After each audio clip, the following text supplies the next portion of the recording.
চাহিদা চেয়ে ডিম উৎপাদন বেশি হয়েছে ময়মনসিংহ জেলায়।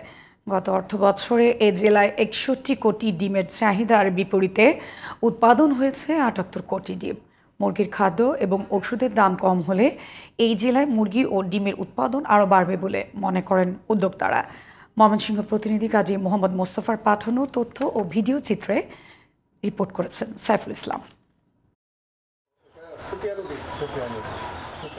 ময়মনসিংহ শহরের অদূরে মুক্তাগাছার খুকশিয়া গ্রাম ২০০৭ সালে পৈতৃক জমিতে মোহাম্মদ আলমগীর কবির ১০ লাখ টাকা খরচ করে মুরগির খামারের জন্য শেড তৈরি করেন। নানা চড়াই উৎরাইয়ের মধ্যে চালিয়ে যাচ্ছেন খামার। বর্তমানে ১২০০ লেয়ার মুরগি দিয়ে চলছে ডিমের উৎপাদন।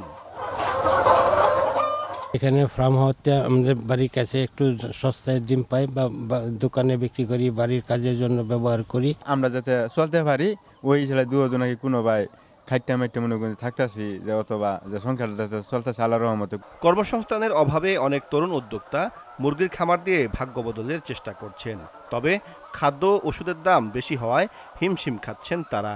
এখনও ব্যবসাটা টিকাই রাখছি, কোনো রকম করে চলতেছি, যাতে খাদ্যের দামটা যদি সহজলভ্য হয় এবং ঔষধ, তাহলে এই ব্যবসাটা সামনে আরও আগেই যেতে পারবো আর কি। মানবদেহে প্রোটিনের চাহিদা মেটাতে সহজলভ্য উপাদান ডিম। দেশের অন্যান্য জেলার সাথে পাল্লা দিয়ে ডিম উৎপাদনে এগিয়ে যাচ্ছে ময়মনসিংহ। জেলা প্রাণী সম্পদ কর্মকর্তা জানান, গত অর্থবছরে ময়মনসিংহের চাহিদার চেয়ে বেশি ডিম উৎপাদন হয়েছে। আমাদের ময়মনসিংহ জেলায় ডিমের চাহিদা ৬১ কোটি এবং উৎপন্ন হয়েছে ৭৮ কোটি, যেটা আমাদের চাহিদার চেয়ে অনেক বেশি।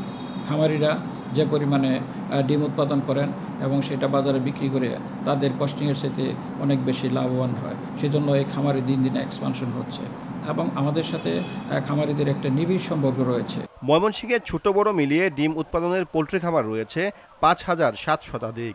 মুরগি ও ডিমের উৎপাদন আরও বাড়াতে সরকারি সহায়তার আশা খামারিদের।